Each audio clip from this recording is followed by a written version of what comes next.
Hello everyone.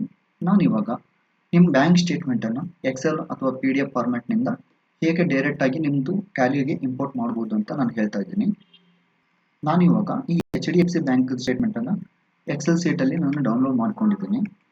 ಮತ್ತು ನೀವು ಈ ಎಕ್ಸೆಲ್ನಿಂದ ಡೈರೆಕ್ಟಾಗಿ ಬ್ಯಾಂಕ್ನಿಂದ ಡೌನ್ಲೋಡ್ ಮಾಡಿರೋ ಎಕ್ಸೆಲ್ ಸೀಟ್ನಿಂದ ಡೈರೆಕ್ಟಾಗಿ ಇಂಪೋರ್ಟ್ ಮಾಡೋಕ್ಕಾಗಲ್ಲ. ಸೊ ಅದಕ್ಕಾಗಿ ನನ್ನ ಕಡೆ ಇನ್ನೊಂದು ಎಕ್ಸೆಲ್ ಫಾರ್ಮೆಟೆಡ್ ಒಂದು ಫೈಲ್ ಇದೆ. ನಾನು ಅದನ್ನು ನನ್ನ ಆಪ್ಷನಲ್ಲಿ ಕೂಡ ಮೆನ್ಷನ್ ಮಾಡಿರ್ತೀನಿ, ನೀವು ಅಲ್ಲಿಂದ ಕೂಡ ಡೌನ್ಲೋಡ್ ಮಾಡ್ಬೋದು. ಈ ಎಕ್ಸೆಲ್ ಸೀಟು ಬೇಕಾಗುತ್ತೆ ನಿಮಗೆ. ಈ ಎಕ್ಸೆಲ್ ಸೀಟ್ನಲ್ಲಿ ಡೇಟ್ ಇದೆ, ಡೆಬಿಟ್, ಕ್ರೆಡಿಟ್ ಮತ್ತು ಅಮೌಂಟ್, ನರೇಷನ್, ವೋಚರ್ ಟೈಪು ಇದೆ. ಇದನ್ನು ಹೇಗೆ ಯುಟಿಲೈಸ್ ಮಾಡಿಕೊಂಡು ನಿಮ್ಮ ಟ್ಯಾಲಿಗೆ ಇಂಪೋರ್ಟ್ ಮಾಡ್ಬೋದು ಅಂತ ನಾನು ಇವಾಗ ಹೇಳ್ತೀನಿ. ಫಸ್ಟ್ ನಾನು ಟ್ಯಾಲಿಯಲ್ಲಿ ಒಂದು ಕಂಪ್ನಿಯನ್ನು ಕ್ರಿಯೇಟ್ ಮಾಡ್ತಾ ಇದ್ದೀನಿ. ಇಲ್ಲ ಅಂತಂದರೆ ನಿಮಗೆ ಎಕ್ಸಿಸ್ಟಿಂಗ್ ಕಂಪ್ನಿ ಇದ್ರೂ ಕೂಡ ಅದಕ್ಕೂ ಕೂಡ ಇಂಪೋರ್ಟ್ ಮಾಡಬಹುದು. ಕಂಪ್ನಿ ಕ್ರಿಯೇಟ್ ಮಾಡ್ತಾ ಇದ್ದೇನೆ ಇವಾಗ. ಅಕೌಂಟ್ಸ್ ವಿತ್ ಇನ್ವೆಂಟರಿ ಇದ್ದರೆ ಅಕೌಂಟ್ಸ್ ವಿತ್ ಇನ್ವೆಂಟರಿ ತಗೊಳ್ಳಿ, ಅಕೌಂಟ್ಸ್ ಅಲ್ಲಿ ಇದ್ದರೆ ಅಕೌಂಟ್ಸ್ ಅಲ್ಲಿ ತಗೊಳ್ಳಿ. ನಂದು ಫೈನಾನ್ಷಿಯಲ್ ಇಯರ್ ಸ್ಟಾರ್ಟ್ ಫ್ರಮ್ 1/4/2023 ನಾನು ಸ್ಟಾರ್ಟ್ ಮಾಡ್ತಾ ಇದ್ದೇನೆ. ನಿಮ್ಮದು ಯಾವಾಗಿದೆ ರೆಸ್ಪೆಕ್ಟಿವ್ ಕಂಪ್ನಿದು ಅಕೌಂಟಿಂದ ಅವಾಗಿಂದ ಸ್ಟಾರ್ಟ್ ಮಾಡ್ಬೋದು.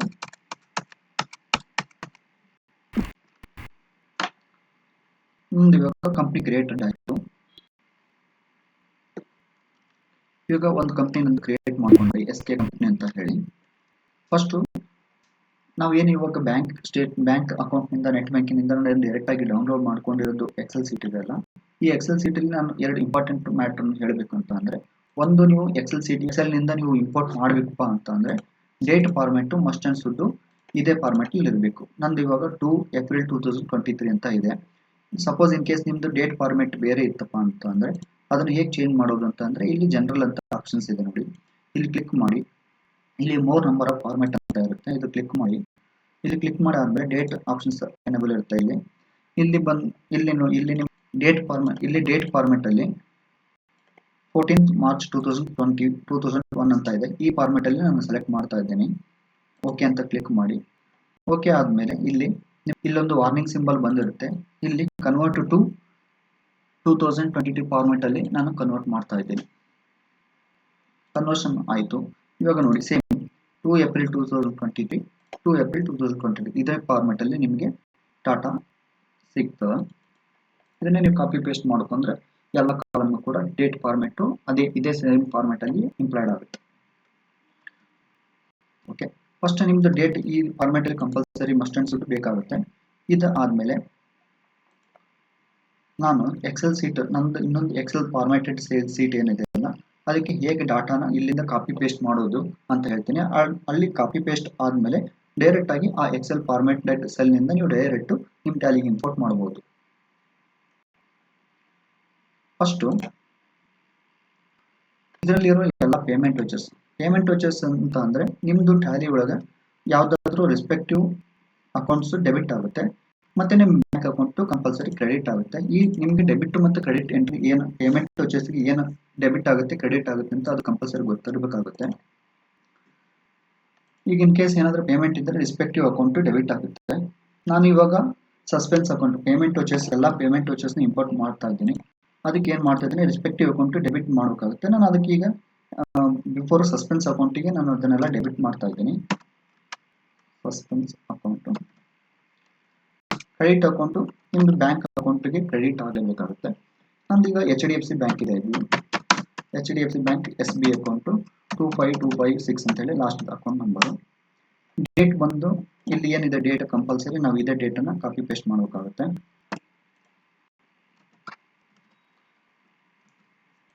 ಹೀಗೆ ನೀವು ಒಂದೊಂದೇ ಮಾಡ್ಕೊಂತ ಕುಂತ್ರೆ ತುಂಬ ಟೈಮ್ ಹಿಡಿಯುತ್ತೆ. ಅದಕ್ಕೆ ನಾನು ಇವಾಗ ಏನು ಮಾಡ್ತಾ ಇದ್ದೀನಿ ಅಂತ ಅಂದರೆ, ಟೋಟಲ್ ನಂದು ಈ ಎಕ್ಸೆಲ್ ಸೀಟಲ್ಲಿರೋ ಎಲ್ಲ ಪೇಮೆಂಟ್ ವಚರ್ಸನ್ನು ಫಸ್ಟು ಸೆಲೆಕ್ಟ್ ಮಾಡ್ಕೊತಾ ಇದ್ದೀನಿ. ಅದಕ್ಕೆ ಫಿಲ್ಟರ್ ಆಪ್ಷನ್ಸ್ ಯೂಸ್ ಮಾಡಿಕೊಂಡು ಈ ಪೇಮೆಂಟ್ ವಚರ್ಸ್ನಲ್ಲಿರೋ ಎಲ್ಲ ಡಾಟಾನು ನಾನು ಇಲ್ಲಿಂದ copy paste at a time ಒಮ್ಮೆಗೆ ನಾನು ಇಂಪೋರ್ಟ್ ಮಾಡ್ತಾ ಇದ್ದೀನಿ ಫಿಲ್ಟರ್ ಯೂಸ್ ಮಾಡಿಕೊಂಡು.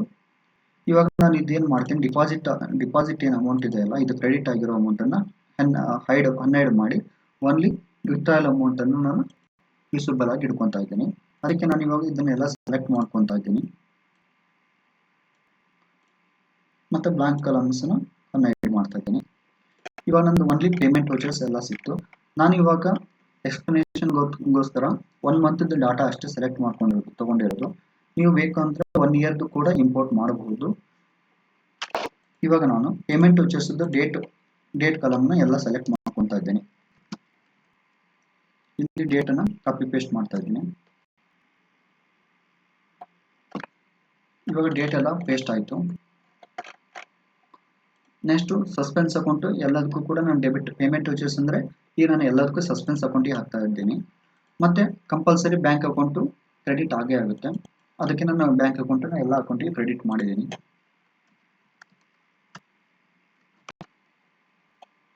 ಮತ್ತು ಅಮೌಂಟ್ ಕಾಲಮನ್ನು ಸೆಲೆಕ್ಟ್ ಮಾಡ್ಕೊತಾ ಇದ್ದೀನಿ. ಇವಾಗ ಅಮೌಂಟನ್ನು ಕಾಪಿ ಪೇಸ್ಟ್ ಮಾಡ್ಕೊತಾ ಇದ್ದೀನಿ. ನೆಕ್ಸ್ಟ್ ನೆರೇಷನ್ ತುಂಬ ಯೂಸ್ ಆಗುತ್ತೆ. ಇದನ್ನ ಯಾಕೆ ನೀವು ನೆರೇಷನ್ ಯೂಸ್ ಮಾಡಲೇಬೇಕು ಅಂತ ಹೇಳಿದ್ರೆ, ನಾನು ಇದು ಒನ್ಸ್ ಇಂಪೋರ್ಟ್ ಆದಮೇಲೆ ನಿಮಗೆ ಹೇಳ್ತೀನಿ ಎಷ್ಟು ತುಂಬ ಯೂಸ್ ಆಗುತ್ತೆ ಅಂತ ಹೇಳಿ. ನಾನು ಅದಕ್ಕೆ ಕಂಪಲ್ಸರಿ ನೆರೇಷನ್ ಅನ್ನು ಇಲ್ಲಿ ಕಾಪಿ ಪೇಸ್ಟ್ ಮಾಡ್ಕೊತಾ ಇದ್ದೀನಿ. ನಿಮ್ಮ ಬ್ಯಾಂಕಿನಲ್ಲಿ ಇರೋದನ್ನೇ ಪೇಸ್ಟ್ ಮಾಡ್ಕೊಳ್ಳಿ, ತುಂಬ ಈಸಿ ಆಗುತ್ತೆ ನಾಳೆ ನಿಮ್ಮದು ಅಕೌಂಟಿಂಗ್ ಎಂಟ್ರಿ ಮಾಡುವಾಗ. ಇವಾಗ ನಾನು ನೆರೇಷನ್ನ ಕಾಪಿ ಪೇಸ್ಟ್ ಮಾಡಿಕೊಂಡೆ. ವೋಚರ್ ಟೈಪಲ್ಲಿ ಪೇಮೆಂಟು, ರಸೀಟು ಮತ್ತು ಕಾಂಟ್ರಾ ಅಂತ ಇರುತ್ತೆ. ನಾನು ಇವಾಗ ಎಲ್ಲ ಇದು ಪೇಮೆಂಟ್ ವಚರ್ಸ್ನ ನಾನು ಕಾಪಿ ಪೇಸ್ಟ್ ಮಾಡ್ತಿರೋದ್ರಿಂದ ಪೇಮೆಂಟ್ ಸೆಲೆಕ್ಟ್ ಮಾಡಿಕೊಂಡೆ. ಇದೇ ಎಲ್ಲ ಸೆಲ್ಗೂ ಕೂಡ ಕಾಪಿ ಪೇಸ್ಟ್ ಮಾಡ್ತಾ ಇದ್ದೀನಿ. ಇಷ್ಟಾದರೆ ನಿಮ್ಮದು ಪೇಮೆಂಟ್ ವಚರ್ಸಿಂದ ಎಲ್ಲ ರೆಡಿ ಆಯಿತು. ನೆಕ್ಸ್ಟ್ ನಾನು ಇವಾಗ ರಸೀಟ್ ವಚರ್ಸನ್ನು ನಾನು ಎಂಟ್ರಿ ಮಾಡ್ಕೊತೀನಿ ಈ ಎಕ್ಸೆಲ್ ಸೀಟಲ್ಲಿ. ಅದಕ್ಕೆ ನಾನು ಇವಾಗ ಮತ್ತೆ ನಾನು ಬ್ಯಾಂಕ್ ಸ್ಟೇಟ್ಮೆಂಟಲ್ಲಿ ಬಂದು ಈ ಪೇಮೆಂಟ್ ವಚರ್ಸನ್ನು ಅನ್ಹೈಡ್ ಮಾಡಿ ರಸೀಟ್ ವಚರ್ಸ್ನ ಹೈಡ್ ವಿಷುವಲ್ ಆಗಿ ಇಟ್ಕೊತಾ ಇದ್ದೀನಿ.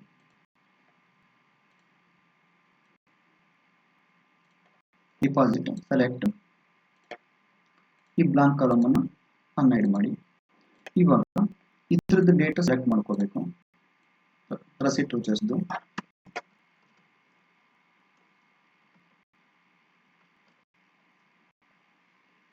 ಇದ್ರ ಡೇಟನ್ನು ಕಾಪಿ ಪೇಸ್ಟ್ ಮಾಡಿಕೊಂಡೆ. ಇವಾಗ ನಾನು ರಸೀಟ್ ವಚರ್ಸು ಇಲ್ಲ ಅಂತಂದರೆ ಡಿಪಾಸಿಟ್, ನಾನು ಇವಾಗ ರಸೀಟ್ ವಚರ್ಸ್ ಎಂಟ್ರಿ ಮಾಡಬೇಕಿತ್ತು ಅಂದಾಗ ಕಂಪಲ್ಸರಿ HDFC ಬ್ಯಾಂಕ್ ಅಕೌಂಟ್ ಏನಾಗುತ್ತೆ ಡೆಬಿಟ್ ಆಗುತ್ತೆ, ಮತ್ತು ಸಸ್ಪೆನ್ಸ್ ಅಕೌಂಟು ಕ್ರೆಡಿಟ್ ಆಗುತ್ತೆ. ಅದನ್ನು ಇಲ್ಲಿ ಎಂಟ್ರಿಲಿ ಸ್ವಲ್ಪ ನೆನಪಿಡ್ಕೊಬೇಕಾಗುತ್ತೆ ನೀವು. ನೆಕ್ಸ್ಟ್ ಸಸ್ಪೆನ್ಸ್ ಅಕೌಂಟ್ ಕ್ರೆಡಿಟ್ ಆಗುತ್ತೆ.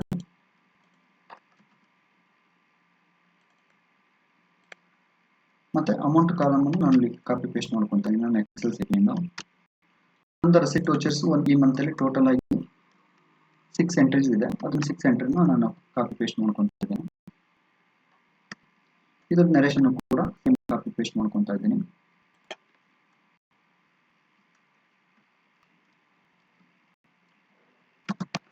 ನೆಕ್ಸ್ಟ್ ವೋಚರ್ ಟೈಪು ಇಲ್ಲಿ ಪೇಮೆಂಟ್ ಇತ್ತು, ಇವಾಗ ಇದು ರಸೀಟ್ ಆಗ್ತದ.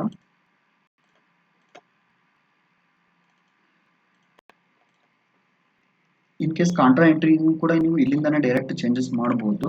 ಇನ್ ಕೇಸ್ ಕಾಂಟ್ರಾ ಎಂಟ್ರೀಸ್ ಭಾಳ ಇತ್ತಪ್ಪ ಅಂತಂದ್ರೆ ನೀವು ಇಲ್ಲಿಂದ ಇಲ್ಲೇ ಕೂಡ ಚೇಂಜ್ ಮಾಡ್ಕೋಬಹುದು. ಇಲ್ಲಪ್ಪ ಅಂತಂದ್ರೆ ನೀವು ಎಂಟ್ರಿ ಇಂಪೋರ್ಟ್ ಮಾಡಿದ ಮೇಲೆ ಕೂಡ ಅಲ್ಲಿ ಕೂಡ ಆಲ್ಟರ್ ಮಾಡಬಹುದು ಒಂದ್ಸಲ ಟ್ಯಾಲಿಯಲ್ಲಿ ಕೂಡ.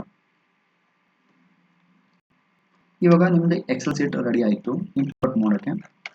ಅದಕ್ಕಂತೂ ಮುಂಚೆ ಇನ್ನೊಂದು ಇಂಪಾರ್ಟೆಂಟ್ ಏನು ಹೇಳಬೇಕಪ್ಪ ಅಂತಂದರೆ, ಈ ಎಕ್ಸೆಲ್ ಸೀಟಲ್ಲಿ ನೀವು ಏನು ಅಕೌಂಟಿಗೆ ಹೆಡ್ ಕೊಟ್ಟಿರ್ತೀರಲ್ವ, ಕಂಪಲ್ಸರಿ ಟ್ಯಾಲಿ ಒಳಗೂ ಕೂಡ ಅದೇ account head with spelling same ಇರಬೇಕು. ಇಲ್ಲಪ್ಪ ಅಂತಂದರೆ ಎರರ್ ಬರುತ್ತೆ.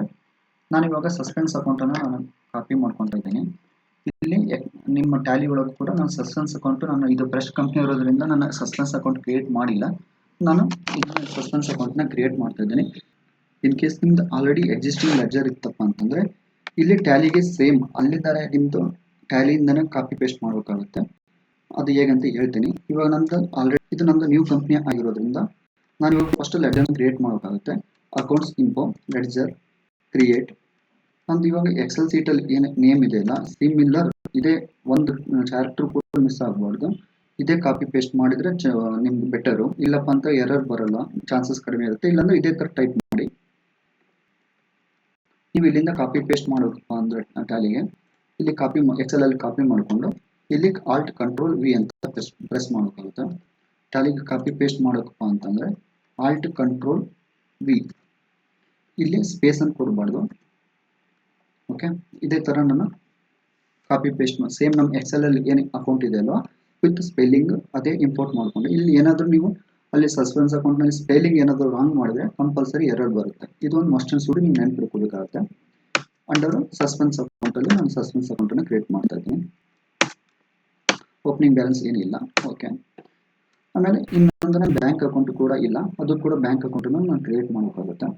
ನಿಮ್ದು ಆಲ್ರೆಡಿ ಎಕ್ಸಿಸ್ಟೆಡ್ ಇತ್ತಪ್ಪ ಅಂತಂದರೆ ನಿಮ್ಮ ಟ್ಯಾಲಿಯಿಂದ ಎಕ್ಸೆಲ್ ಕಾಪಿ ಪೇಸ್ಟ್ ಮಾಡಿ ಅಷ್ಟೇ. ಇವಾಗ ನಾನು HDFC ಬ್ಯಾಂಕ್ SC ಅಂತ ಹೇಳಿ ಅಕೌಂಟ್ ಕ್ರಿಯೇಟ್ ಮಾಡ್ತಿದ್ದೀನಿ. Alt control V. ಓಕೆ, ಇಲ್ಲಿ ಸ್ಪೇಸ್ ಇಲ್ಲ. ಓಕೆ, ಇದು under bank account, current asset 1 April 2023 ಇಂದ ಸ್ಟಾರ್ಟಿಂಗು. ಓಪನಿಂಗ್ ಬ್ಯಾಲೆನ್ಸ್ ಅನ್ನು ನಾನು ತೊಗೊಳ್ತಾ ಇದ್ದೀನಿ. ಓಪನಿಂಗ್ ಬ್ಯಾಲೆನ್ಸ್ ಬ್ಯಾಂಕ್ ಇದ್ದು 2,35,000 8,396.53 ಇದೆ. ಇದನ್ನೇ ಕಾಪಿ ಪೇಸ್ಟ್ ಮಾಡ್ತಾ ಇದ್ದೀನಿ. Alt control V. ಇದು SB ಅಕೌಂಟ್ ಆಗಿರೋದ್ರಿಂದ ಡೆಬಿಟ್ ಬ್ಯಾಲೆನ್ಸ್ ಇದೆ, ನಾನು ಡೆಬಿಟ್ ಆಗ್ತಾ ಇದ್ದೀನಿ. ಇವಾಗ ನಂದು ಬ್ಯಾಂಕ್ ಅಕೌಂಟ್ ಮತ್ತು ಸಸ್ಪೆನ್ಸ್ ಅಕೌಂಟ್ ಟ್ಯಾಲಿಯಲ್ಲಿ ಕ್ರಿಯೇಟೆಡ್ ಆಯಿತು. ಇವಾಗ ನಂದು ಎಕ್ಸೆಲ್ ಶೀಟು ಕೂಡ ರೆಡಿ ಇದೆ. ಇವಾಗ ನಾನು ಹೇಗೆ ಇಂಪೋರ್ಟ್ ಮಾಡೋದು ಅಂತ ಹೇಳ್ತಾ ಇದ್ದೀನಿ. ಫೈನಲ್ ಆಗಿ ಇವಾಗ ನಿಮ್ಮದು ಎಲ್ಲ ಬ್ಯಾಂಕ್ ಸ್ಟೇಟ್ಮೆಂಟ್ದು ಎಂಟ್ರೀಸ್ ಇಲ್ಲಿ ಕಾಪಿ ಪೇಸ್ಟ್ ಮಾಡ್ಕೊಂಡ್ರೆ ಈ ಎಕ್ಸೆಲ್ ಶೀಟಲ್ಲಿ ಎಲ್ಲ ಆದಮೇಲೆ ಇಲ್ಲಿ ಟ್ಯಾಲಿ ಅಂತ ಆಪ್ಷನ್ಸ್ ಇರುತ್ತೆ, ಇದು ಕ್ಲಿಕ್ ಮಾಡಿ. ಕ್ರಿಯೇಟ್ ವೋಚರ್ XML ಅಂತ ಇದೆ, ಇಲ್ಲಿ ಕ್ಲಿಕ್ ಮಾಡಿ. ಇಲ್ಲಿ ಕ್ಲಿಕ್ ಮಾಡಿ ಆದಮೇಲೆ ನೀವು ಈ ಫೈಲ್ಗೆ ಒಂದು ನೇಮ್ ಕೊಡಬೇಕಾಗುತ್ತೆ. ನಿಮ್ಮದು ಎಲ್ಲಾದರೂ ಒಂದು ಫೋಲ್ಡರ್ನಲ್ಲಿ ಒಂದು ಸೇವ್ ಮಾಡ್ಕೊಳ್ಳಿ. ನಾನು ಇವಾಗ ಡೆಸ್ಕ್ಟಾಪ್ ಮೇಲೆ ಸೇವ್ ಮಾಡ್ಕೊತಾ ಇದ್ದೀನಿ. ಫೈಲ್ ನೇಮನ್ನು SK ಅಂತಲೇ ಕೊಡ್ತಾ ಇದ್ದೀನಿ. ನಿಮ್ದು ಏನು ಬೇಕೋ ಅದು ಕೊಡ್ಕೋಬೋದು. ಈ ಫೈಲ್ ನೇಮ್ 1 2 3 4 5 ಅಂತ ನಾನು ಕೊಡ್ತಾ ಇದ್ದೀನಿ. Save. Okay, do you want to import the saved XML into Tally automatically? Yes ಅಂತ ನಾನು ಕೊಡ್ತಾ ಇದ್ದೀನಿ. ಎಸ್ ಅಂತ ಕೊಟ್ಟ ಮೇಲೆ ಇಲ್ಲಿ ನಿಮ್ಗೊಂದು ಫೈಲ್ ಪಾತ್ ಕ್ರಿಯೇಟ್ ಆಗುತ್ತೆ. ಫಸ್ಟ್ ಸೆಲ್ಲಲ್ಲಿ ಇಲ್ಲಿ ಒಂದು C ಅಂತ ಇದೆ, O ಆದಮೇಲೆ C ಅಂತ ಇದೆ. ಈ C ಇಂದ ನೀವು ಕಾಪಿ ಮಾಡ್ಕೊಳ್ಳಿ. O ಅದನ್ನು ಕಾಪಿ ಮಾಡಬೇಡಿ. ಆಲ್ಟ್ C ಅಂತ ಕ್ಲಿಕ್ ಮಾಡಿಕೊಂಡು ಮತ್ತೆ ನಮ್ಮ ಎಕ್ಸೆಲ್ ಶೀಟಿಗೆ ಬಂದು ಇವಾಗ ಅಕೌಂಟ್ಸ್ ಎಲ್ಲ ರೆಡಿ ಆಗಿದೆ. ಗೇಟ್ವೇ ಆಫ್ ಟ್ಯಾಲಿ ಇಲ್ಲಿ ಬಂದ್ಬಿಟ್ಟು ಇಂಪೋರ್ಟ್ ಆಫ್ ಡಾಟಾ ಅಂತ ಇರುತ್ತೆ. ಇಂಪೋರ್ಟ್ ಆಫ್ ಡಾಟಾದಲ್ಲಿ ಇಲ್ಲಿ 2 ಆಪ್ಷನ್ಸ್ ಇರುತ್ತೆ, ಮಾಸ್ಟರ್ಸ್ ಮತ್ತು ವೋಚರ್ಸ್ ಅಂತ ಹೇಳಿ. ವೋಚರ್ಸ್ ಅನ್ನು ಕ್ಲಿಕ್ ಮಾಡಿ.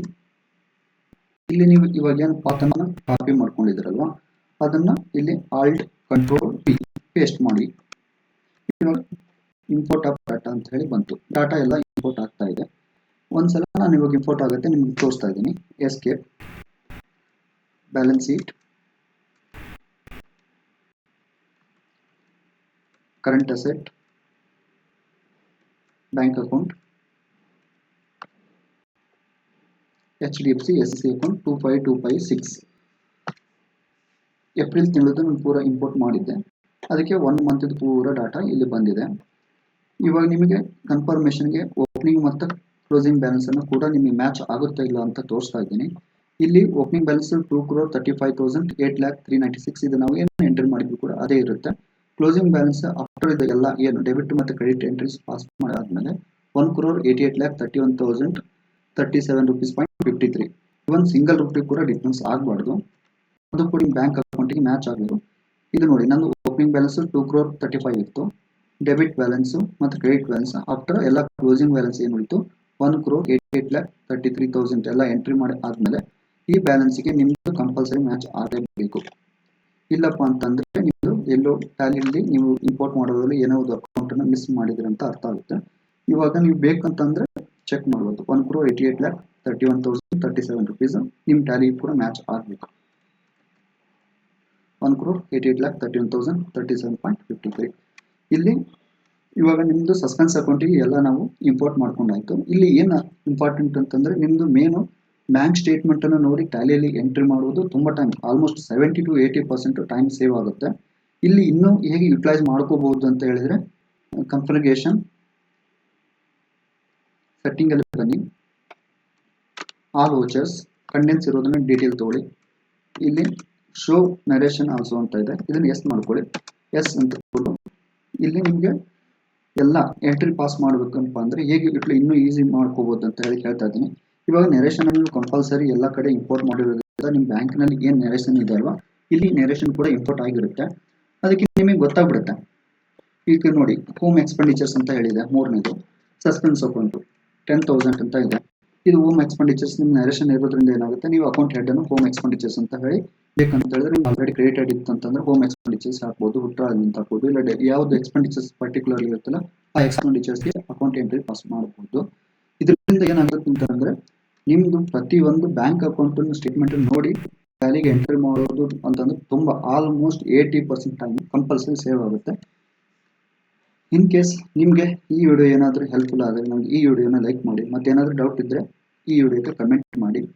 Thank you for watching, keep supporting. Thank you.